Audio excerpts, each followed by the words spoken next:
2.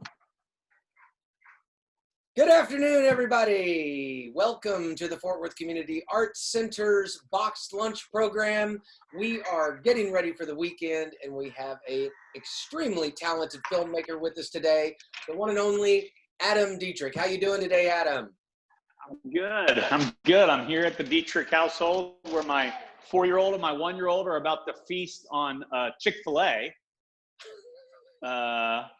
That's their box lunch. Here with my incredibly good-looking wife, and she's taking care of that. But you'll hear them in the background. And then I'm going to make for our box lunch Skyline Chili or Northern Chili. So I'm excited about that. Awesome. What are you making today, Jason? I'm making potato soup right here. It's the weekend. I had an interview on Monday, and that particular person happened to be a vegetarian. So I told them that I would try that on my next one. So I'm going to go with some wonderful potato soup today and see how that works out for me. Adam, before we get into all of our ingredients and hard prep work here, do you mind just telling us a little bit about yourself, what it is you do, and anything else you'd like to add about yourself?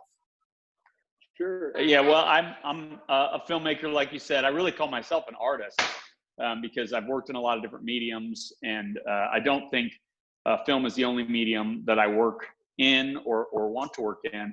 But right now, I'm what they call multi-hyphenate in the film world. So I produce, I direct, I design, and for many years I first AD'd as well. So I took on a lot of different hats, but it's been a joy to be almost exclusively in the independent film scene for the last 12 years or so. And before that, as you know, I was in the Fort Worth theater and multimedia scene, and helped run the Hip Pocket Theater out in West Fort Worth, and an organization called the Butterfly Connection that focused on producing original works by local artists.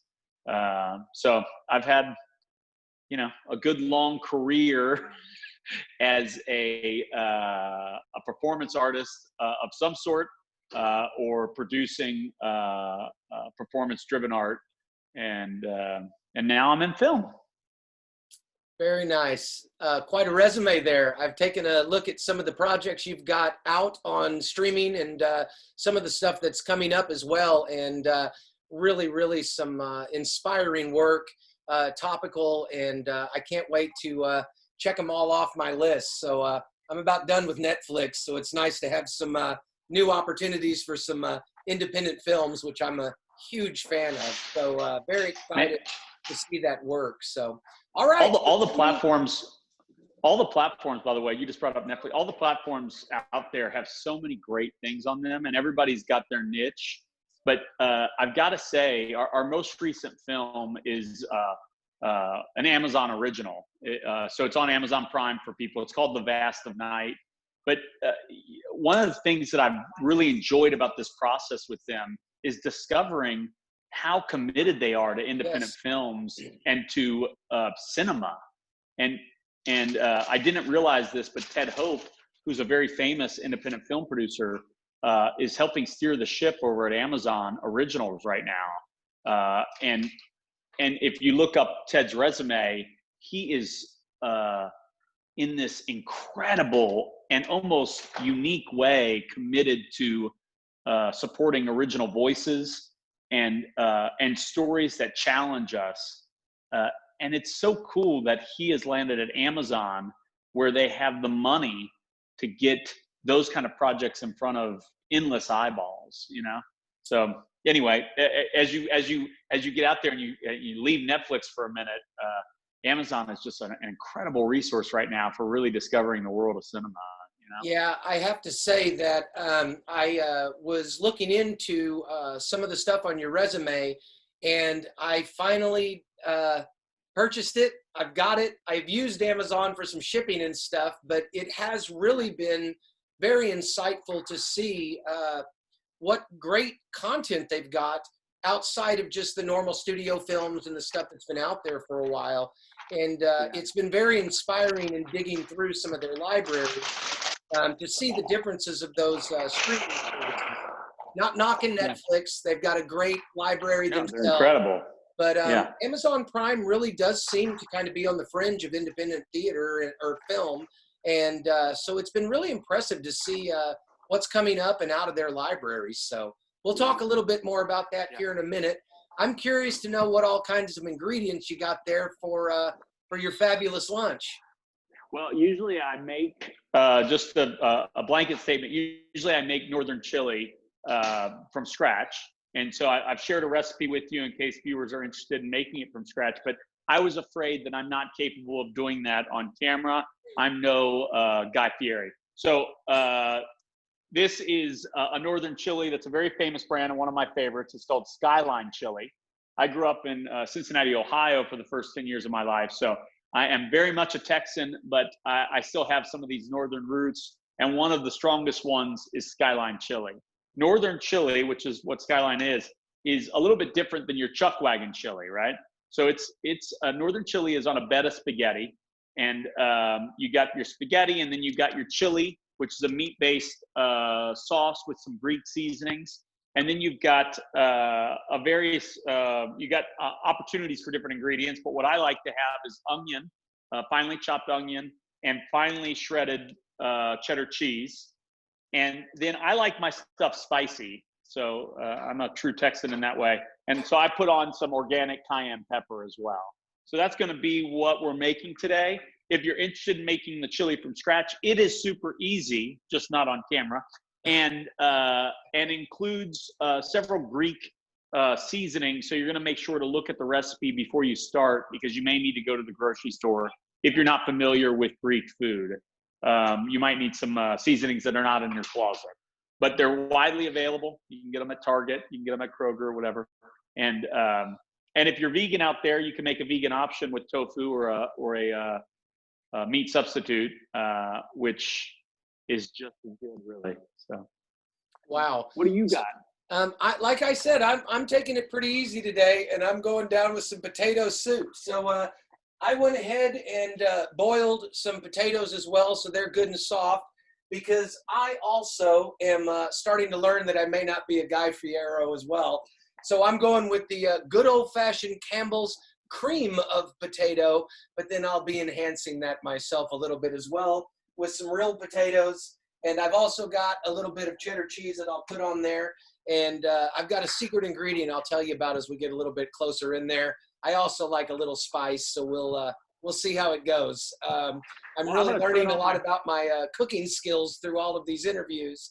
I'm not near as talented as I thought I was. So I'm just going to start to boil my water in the background here. And I'm going to go ahead and open my can of chili so I can get it in a pot. I'm just going to let it simmer real low. It's already cooked in the can, so I'm just heating it up. So I'm going to let that simmer as I boil my pasta.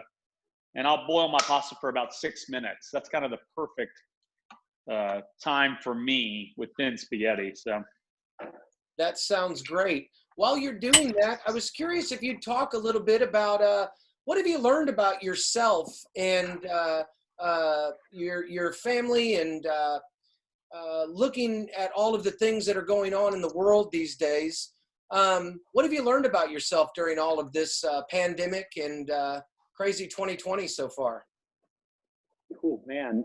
Honestly, it's been a big year of self-reflection, and I hope that's true for everybody. I think that quarantining ourselves obviously offers time to think that maybe we don't have. Usually I'm working 12 to 16 hours a day, and that was greatly reduced during the quarantine, even though we've kept on creating. But and then with the social change that's happening after George Floyd, and thank God for that change. It's a long time coming, and although it can be unsettling or maybe create controversial conversations, it's something that I got to say I've been looking forward to for years, because it's a conversation that we have to have and with ourselves and with each other, and it's nice to know that conversation has officially started well beyond its expected start date. So for myself, personal reflection, I think that I think that I have inherent biases that I'm not even aware of, that I've started to recognize.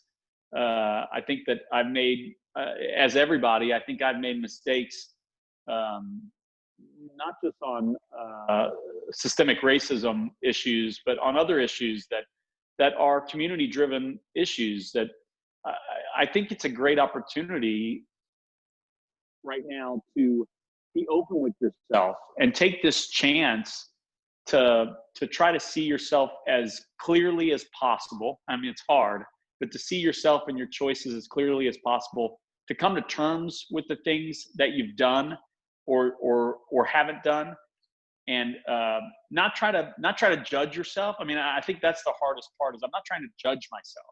I'm trying to recognize myself, see myself, forgive myself, forgive others, and really make an attempt to make this giant leap that we have to make as a society. You know, we're coming out of a kind of a definition that has carried on for 400 years, if not more, and that's in every little aspect of our lives, I think. So I'm trying to take it gentle, you know, but ask deep questions of myself first, and then others, and definitely, I think having a 4-year-old and a 1-year-old, you know, and being at the start of the journey of being a dad, which is something, you know, at my age, I have the opportunity to have already been through a lot, and I'm getting to start this journey of caring about these 2 guys more probably than I've ever cared about anyone. And it makes me ask questions that I've never considered. So I think that's being in quarantine with these guys and my wife, and having this kind of social change happening now has been a real blessing, because it's given me the strength to ask the questions that I think I need. And it requires a lot of strength, I think, you know? What do you think about that, Jason? Oh, no, I couldn't agree more. One of the things I find so interesting about what you're saying is not only do I hear you saying that as a person, but in looking at the films and things that you've had the opportunity to work on, a lot of that stuff's reflected through your work as well. And I'm talking specifically about Bomb City, great film about a true story about Brian Denke. Am I saying that right? Dinicky. Dinicky. Yeah. And I noticed also on the trailer of one of your upcoming films, Tasmanian Devil. So it seems like you put your money where your mouth is, not only in what it is you feel personally, but also in the work you choose to do. You want to talk a little bit about that and some of the particulars of any of the films that you see that reflect some of the same themes that we're going through? I'll even say, in terms of one of your newest features, Vast of Night, there really seems to be a feeling of paranoia and trying to understand a message that's being received and how to interpret that as well, and not to give anything away, but it's very interesting that what you say is also reflected in the work that I've at least been looking at as well. Can you touch on that a little bit? Well, I could say for sure. I mean, you know, as you know, I started in theater and multimedia, and I did an apprenticeship out at Hip Pocket Theater on the West Side. If you haven't been there and you're in the DFW area, you got to go to Hip Pocket. It's such a unique, original place. You're not necessarily going to love it. You may see a show you hate, or you may be there on a night that something falls flat, but you'll never forget the experience. I'll say that. And then I started a nonprofit called the Butterfly Connection that focused on original works by local artists. So I've always had an interest in telling stories that I believe in with people that I believe in. And those stories have often addressed things that I felt like as a society we need to address, you know, and I would very much, even if it's a genre movie, even if it's really entertainment driven, in general, I've always chosen things that support a cause that I believe in. And there was a period after I got out of nonprofit theater and multimedia, there was a period where I really had to make money. And I think you understand this. There's, you know, I had given everything, not just my money, but my time, my sanity. And for over a decade, I committed myself to nonprofit arts to the point of being at the lowest tier of poverty, to the point of being not able to really live up to my adult responsibilities. So there was a period where I really had to make choices financially. And then a few years back, I said, you know what, as an artist and as an entrepreneur, I want to get behind things that I believe in, that there's no question that are things that if somebody asks, does Adam Dietrich support this, or does Adam Dietrich believe in this? They could look at my movies and say, yeah, he does, you know? And some of those things, you know, we don't have to agree on everything about a topic. What's important to me is that we're talking about it. Yes. And anything that stimulates that conversation is things that I am interested in. So when you bring up Bomb City, Brian Dennehy's story, a group of guys, Major Dodge and Jamie Brooks and Sheldon Chicks, they approached me about designing their movie. They had never produced a movie before. And honestly, I took on, I ended up paying money to do that movie. But when they told me the story and they told me how they wanted to approach it, I thought, this is a story that has to be told. This is one of the most powerful Texas stories I've ever heard. It speaks to how our communities deal with each other, the brutality in which differences are faced with, and it focused on positive change, and that was something that I got really excited about. In addition to that, it was visually a compelling story. So in film, we're always looking for the ways in which something can be visually compelling, obviously. And this is a story about kind of two stereotype groups in Texas, the punks versus the jocks. And that visual landscape set in Amarillo, Texas, that visual landscape, I was equally excited about. And that kind of was the first of a series of films that you're mentioning that I really got excited to do because of the topic. Tasmanian Devil, that movie was written and directed by a young man that went to UTA, and I had the opportunity to kind of work and help him while he was in college. And when he approached me about designing and producing that film, I got really excited because I haven't had the opportunity to support an almost entirely African-American cast and a movie that had a lot of leadership that were African-American. And so the opportunity to tell a story about a Nigerian kid coming to America and trying to find his place between the church and a Black fraternity, I was like, man, I haven't seen this exactly. There was a great movie that played at Sundance about a kid going through the Black fraternity, but it wasn't pitting a recent immigrant between these two different factions. And that's what I was compelled by. The trailer looks incredible. It really does. Thanks, man. Yeah. And yeah, I'm really excited about Solomon, the director. He's got a really great voice and he's young. I mean, he's, I don't know, 29, 30 years old. Wow. This is just a seed of what this guy is capable of. So I'm excited for folks to see it. Yeah, I can't wait. It looks absolutely engrossing and incredible. So we'll put some links down in the comments as well, so people can check that out and hopefully see that sooner rather than later. So while you're chopping your onions there, I have another question. Something else that I noticed in looking through some of your resume is a lot of the bullet points on the films say breakthrough film.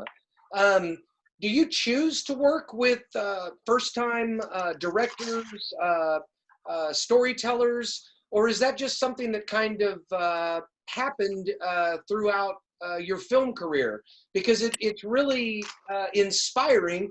You kind of have a little bit of a Midas touch, it sounds like, because all of the little bullets on the trailers and even in the reviews for Vast of Night and Bomb City, there's a lot of talk about breakout. And so my assumption is that these are not always, but often first-time filmmakers. And is that something you choose to do, or is that just the way it happens for you? Again, going back to the early days here in Fort Worth, producing work, I was focused on original works by young artists, and I don't have an interest in exclusively working with first-time filmmakers, but what I am interested in is working with people that have a voice and people that I can help amplify that voice, whether it be creatively in the process or whether it be helping them reach an audience after the fact. I've had the pleasure and the coincidence of coming in contact with artists before other people, and having that opportunity again and again to help them, make a movie that they are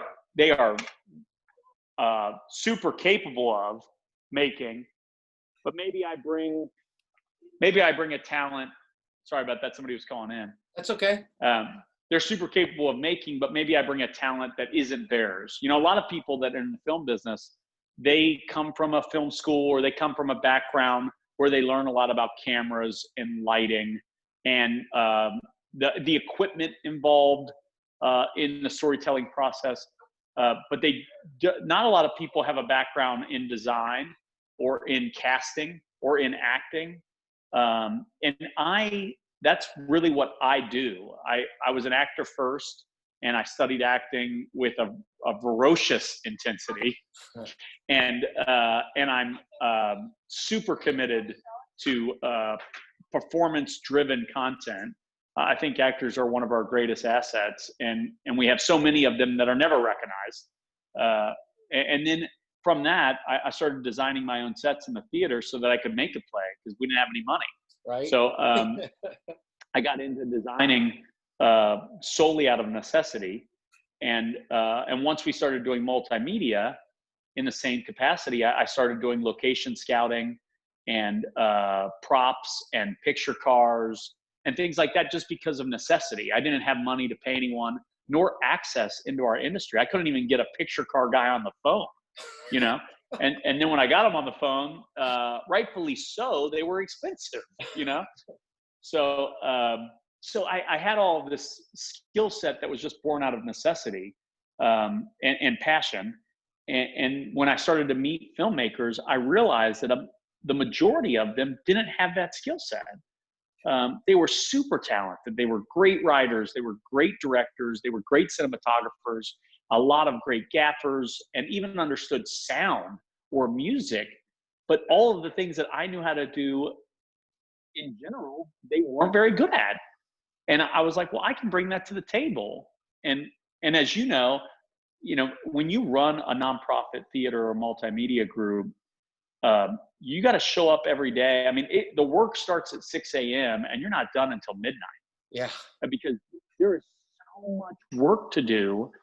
And it's not just carpentry or just acting or just directing. It's like, wake up, start the graphics for the marketing materials, and then you got to go out and have that meeting with a foundation head or board of directors so that you can submit a grant later on that week.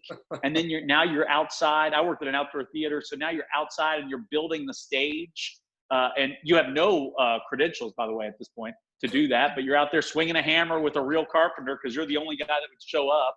And now you're getting the stage ready for rehearsals that night and turning on the lights and helping clean the bathrooms. And then you're acting. And then after the rehearsal, you're closing up shop and you're getting the day ready for the next group of volunteers, if you're lucky, that will be there to help assist with these things. And so you just get used to this plate spinning.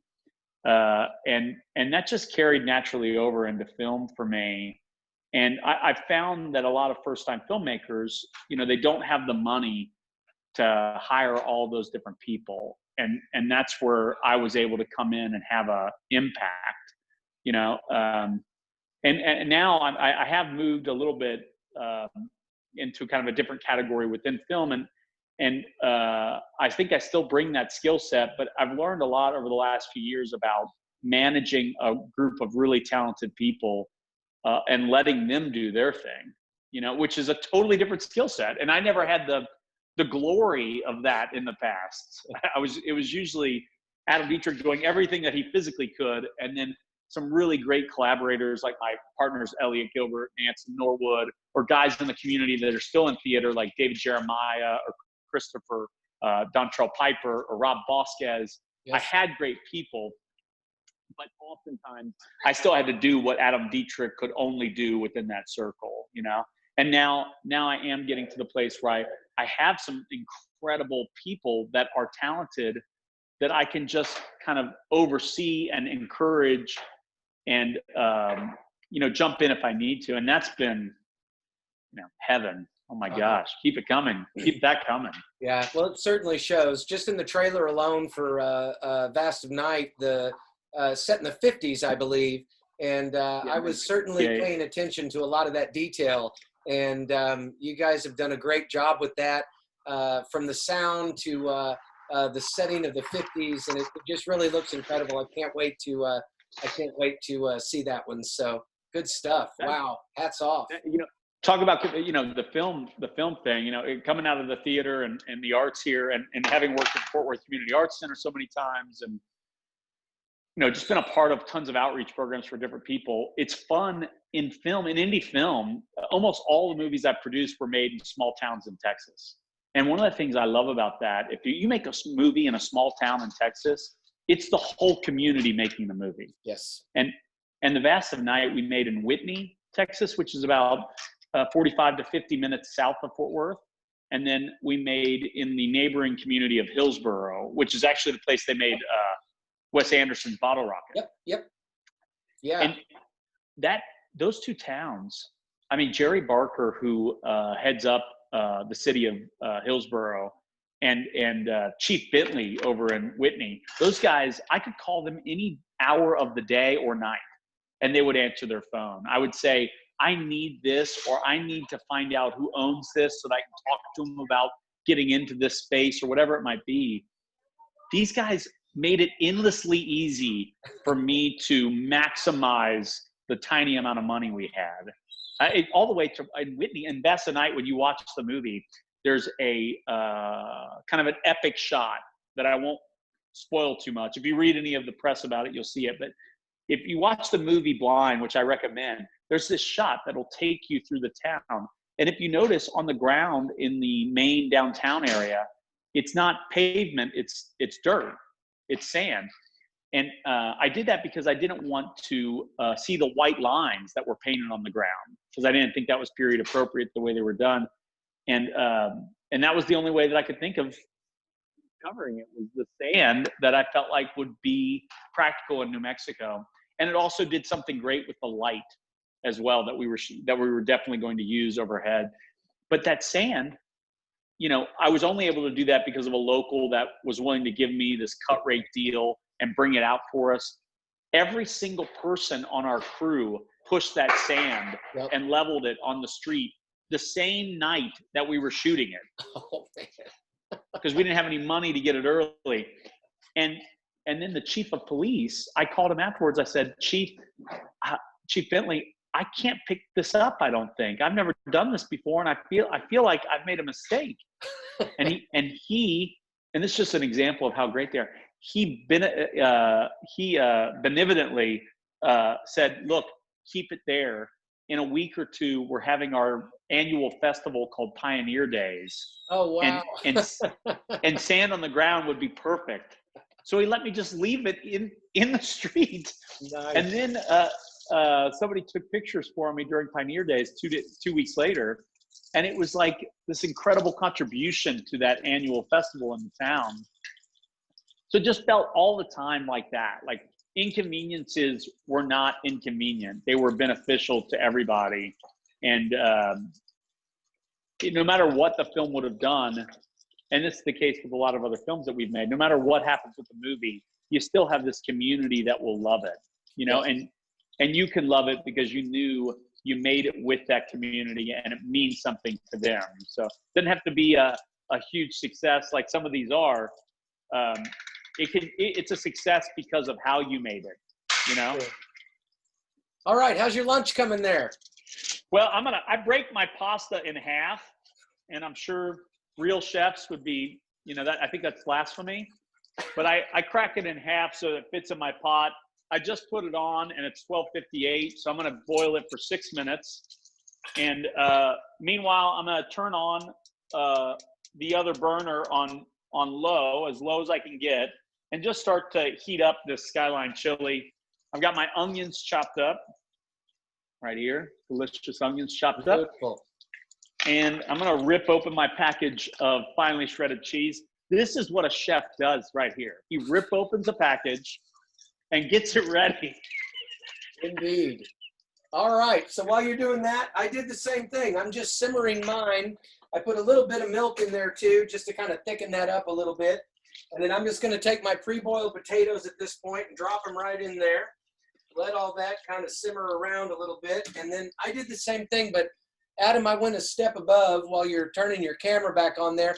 I actually took my cheese out of the bag, put it in a nice little Tupperware thing there. So well done. Well done. All right, while we're waiting on our stuff to simmer, I was curious, what are your thoughts on the streaming wave for festivals, film release during this time of people being sheltered and movie theaters being closed? What do you think about all that? Good, bad, indifferent? I think creatively, I love it. I think I want as many eyeballs to be able to see these stories as possible. Like we said before, every movie that I made, there's a cause in there. There's a reason for being that. I want as many people to see that movie so that conversation can continue in as many communities as possible, and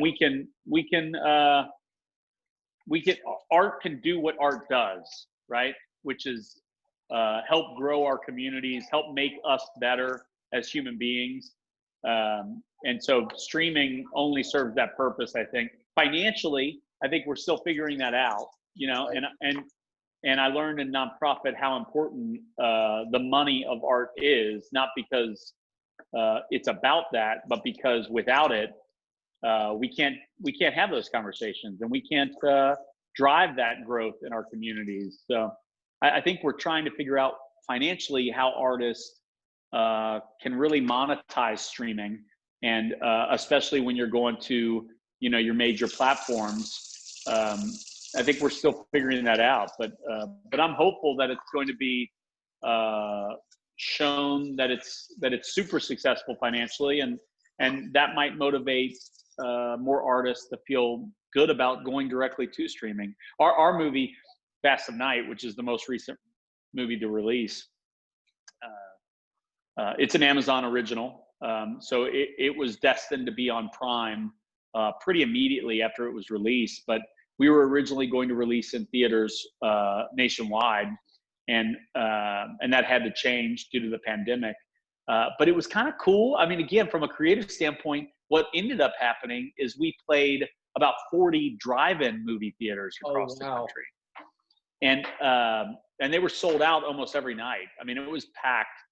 People, I don't know, not because it's our movie, but I don't know how more perfect a movie could be for a drive-in than the Vast of Night, which is taking place in 1958 in a small town in New Mexico. It's got kind of a Twilight Zone vibe. It is there's this incredible moment where you're outside of one of the main locations, and a parking lot is filled with vintage cars. And when you're in the drive-in and you're in your car, you're looking at these vintage cars that are in a parking lot that almost feels like an extension of your lot. Right. And it was amazing. I mean, when I used to do outreach programs, we would travel the country. We did programs for Artes de la Rosa there in Northside, and we would travel the country doing these kids' plays in elementary schools and that kind of thing. And me and Rob Bosquez are just drive-in nuts. So we would force everybody in our troupe to go to the drive-ins in whatever community that we could find one. And my favorite experience at a drive-in was seeing Cloverfield. Yeah. it was an incredible drive-in movie. And when I was sitting watching our own movie, The Vast of Night, at a drive-in, I thought that it kind of harkened back to that moment watching Cloverfield, and I thought, wow, it doesn't get better than this. I mean, this is for me, this is like as good as art gets, you know. So there was another horror movie, and the name escapes me, about a couple that moves in, and there's a witch that lives next door or whatever. But they did the same thing. They didn't know what they were going to do in terms of distribution, and they were offered 1 or 2 drive-ins, and I guess it's blown up nationwide. And so I think they were finally picked up on one of the streaming services as well. And I'm not sure that would have happened had they not had that word of mouth and that drive-in setting. I'd rather go to the drive-in than the movie theater. I think it is just such a retro way to enjoy and also still share in that communal atmosphere. But I grew up in the drive-in. Those were some of my first movie experiences with my father. And I think we saw Hooper and Food of the Gods, and those just stick in my head, those grindhouse kind of features. And I love the drive-in. I'm so glad there's been a resurgence. It's kind of, you know, it's I love going to a theater where everything is controlled, where every color and light and choice from a performance standpoint is specific, and you can tell that it was all predestined. Yeah. But I also love going into a performance art scenario or an environmental piece and experiencing something that, you know, certain things are predestined, but then there's something that can impact that. You know what I mean? And early on, Hip Pocket was that for me, right? Where we're at this outdoor theater. And there was one night at Hip Pocket where, and this kind of helped define my interest in art going forward, is all the electricity went out at Hip Pocket, and it's 5 minutes before show, and it's October. It was The Butterfly's Evil Spell. That's what the show was. It's October, and before the show, we have this bonfire outside where people sit around and talk, and after the show, they come back and roast marshmallows and stuff. And Johnny Simons, this wild, you know, bearded Texas legend, in my opinion, comes out with his gristled voice and his dramatic stance, and, you know, and says, "We're gonna do this show tonight. We're gonna do it around the fire. Now get to it," you know. And we're all like, "Oh my gosh!" And now we're telling the story around a bonfire, like how stories originated. And I gotta say, it's one of the best nights of my life. It was so exciting, and the audience felt like they were really experiencing something special. And that's how I feel about the drive-in. You know, the night we went to Vast of Night, it stormed for the first 10 minutes, and so you're watching this kind of, it's got a little bit of a thriller element to it, because it's like the Twilight Zone. And so the first 10 minutes, you're settling into this film, and it's storming, and there's a little lightning in the background, and it just setting this mood that you'll never have it set that way again. Right. It's only this night, you know?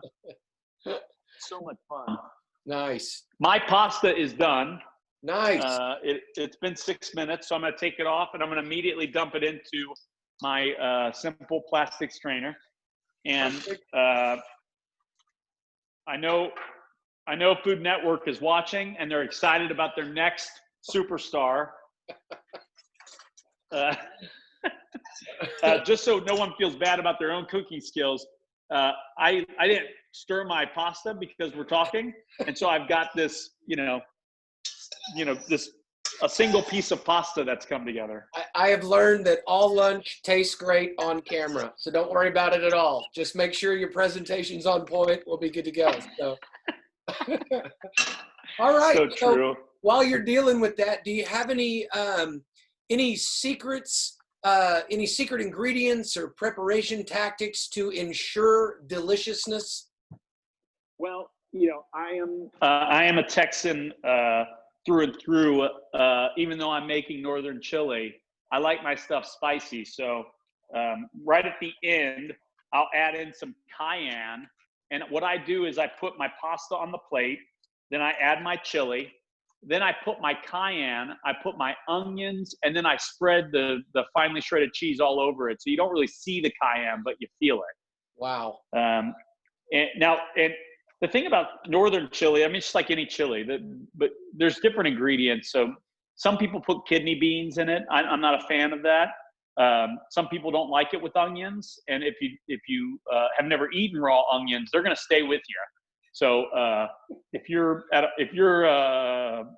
got dates later that day, or if you got a rehearsal and you're an actor, maybe skip the onion part. But the raw onion really does add a lot of flavor to the piece, and I love raw onion because of its medicinal purposes as well. When I was awful good there. So my secret ingredient today, and some people might scowl at this with potato soup, but I do a tablespoon of horseradish sauce. Oh, so I also Atomic like is right. A little bit. I know it. So I'm just going to take a tablespoon. It's a small tablespoon, but I'm just going to drop that in there as well and mix that around. And that's my secret ingredient. A little. I tell you what, Jason, I can't do horseradish. No. I love spice, but for whatever reason, I'm not able to do horseradish, or I love sushi, but I'm not able to do wasabi. Wow. Yeah. That makes me sad. It makes me sad too, because I love spice.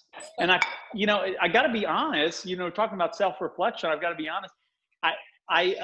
It makes me feel a little weak. I don't know if that's my masculinity or my machoism, but I can't handle these spices, and it upsets me. I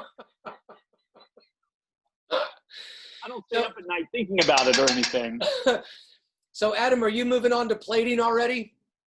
I am. Is that okay? It is, absolutely. While you're doing that, will you talk a little bit about how do you see film production adapting now that companies are preparing to resume filming and stuff? Well, as far as in the film world, and it's much like any industry, we have the union projects and we have the non-union projects. So as far as the union projects, which are your TV shows, which are movies that are typically at least $2.5 million or more in their budget, these commercials that are national campaigns are usually union. So these shows, all the different unions have had representatives building guidelines on how to move forward during the COVID crisis.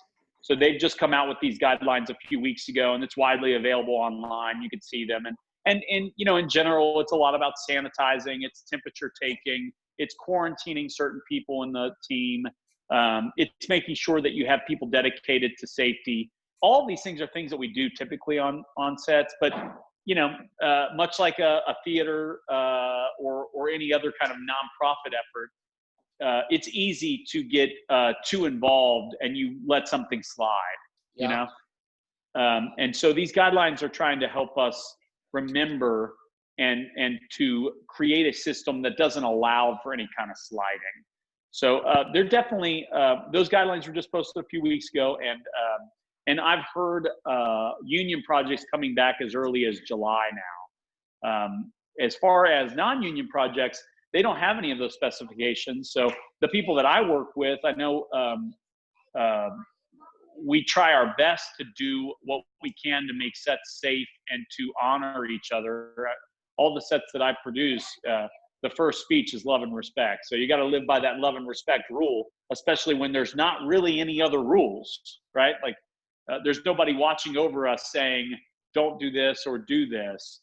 So we try to live from that humanitarian place. And frankly, during this time, there's been a lot of self-reflection, just like everybody else and all the other industries. We've had individuals cited for inappropriate behavior and things that are out of people's control in a lot of ways.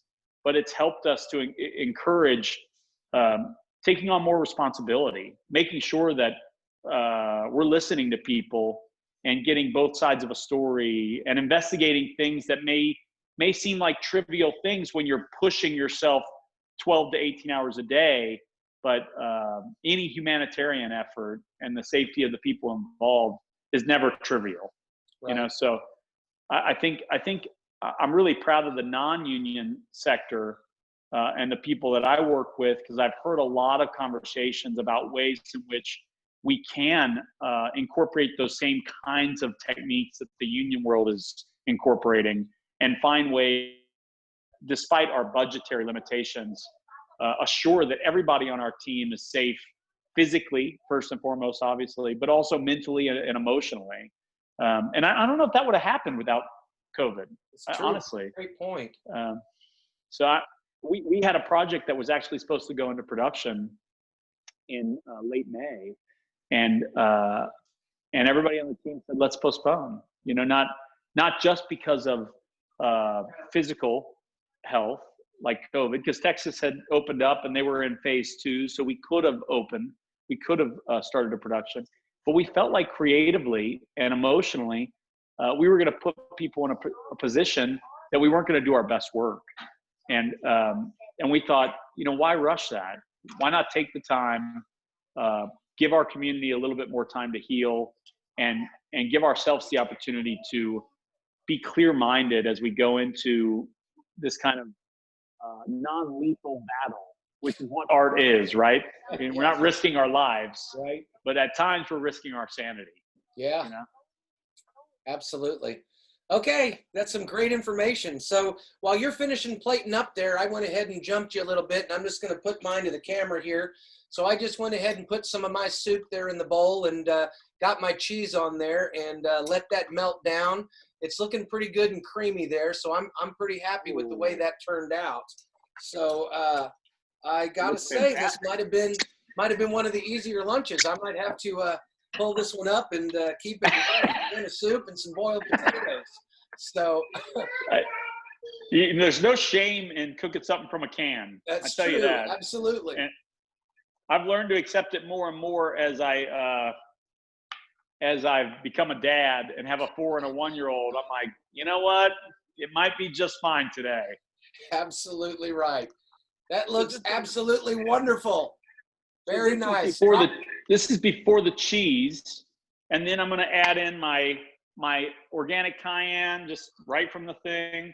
I put a generous amount, but obviously spice is an individual choice.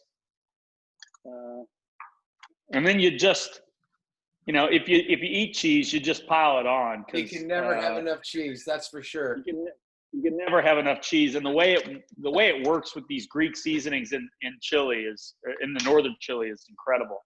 Wow, that looks great. All right, before we start dining, I have one more question. This is probably the most important one. How and where can people find you, keep up with your projects, and how do we keep tabs on Adam? Sure. Well, I mean, if you type in Adam Dietrich online, I'm sure you're going to find stuff. But I'm on Facebook on Adam and Elliot Moving Pictures, so you can follow our company, Adam and Elliot Moving Pictures. Elliot's my best friend of 30 years, and we've been creative partners that whole time. So you can learn more about us on that Facebook page. Our movies are out. So The Vast of Night is the most current release. It's an Amazon original. So if you have Prime, it's free with your subscription. And I promise it's 90 minutes that you won't regret. You may not like it, and that's okay, but I think you'll get something from it. And we'd love your support. And then obviously other movies like Bomb City and The Standoff at Sparrow Creek are available online. I don't think they're inclusive in a subscription. I think Bomb City's free with ads on Amazon Prime, and I think Standoff at Sparrow Creek is $2.99 rental. And then Tasmanian Devil is coming out soon. I don't have any news about that, but you can find new information about it on my Facebook page. Wow, Vast of Night sitting at 93% on Rotten Tomatoes. Seriously, I will watch that this weekend. I give you my word. So yeah, absolutely. Listen, in absolute humility, I say, if you go online and look at reviews of this movie, I produced and designed this movie, but my director, Andrew Patterson, is a genius. He's a first-time filmmaker. He's inspiring for anybody out there that isn't in a community of arts or is kind of living on the fringe. He had never made anything within the quote-unquote industry, but he had an important story to tell, and he had done the work to figure out how to tell a story in a unique way. So if nothing else, if you're an artist, The Vast of Night is an inspirational story, and you can go and read reviews from the Rolling Stones to Vanity Fair to the New York Times and see how a nobody within a very short time has now been given credit by every publication in the world. And that's the best case scenario, according to Adam Dietrich. I think one of the most wonderful things about The Vast of Night is that anybody out there that's creative, that's been pursuing something, a career in the arts, and have faced those challenges like we all do, and woken up in the morning and said, I'm not worth it, or I'm not good enough, or I don't have a voice, you watch The Vast of Night, and I promise you, you should be inspired, because this guy, Andrew Patterson, felt those feelings and dealt with those struggles, just like we all have, and then out of nowhere is acclaimed as an artist of our generation, So, wow. If nothing else, use it as a motivational tool to go make movies for your art. I look forward to seeing it this weekend. Adam, I can't thank you enough for joining me. I really have had a wonderful time visiting with you. I'm gonna figure out that recipe on that lunch you got there. I'll try it myself. And with that being said, ladies and gentlemen, that concludes another episode of Box Lunch. We'll be back on Monday. Make sure you follow the Fort Worth Community Arts Center on Facebook, Instagram, and head over to the YouTube channel. We've got some great content there as well. Adam, have a lovely weekend. Thank you so much for joining me. And bon appetit, my friend. I'll see you in the movies. Bon appetit. Take care, everybody. Bye-bye. Bye. Thanks.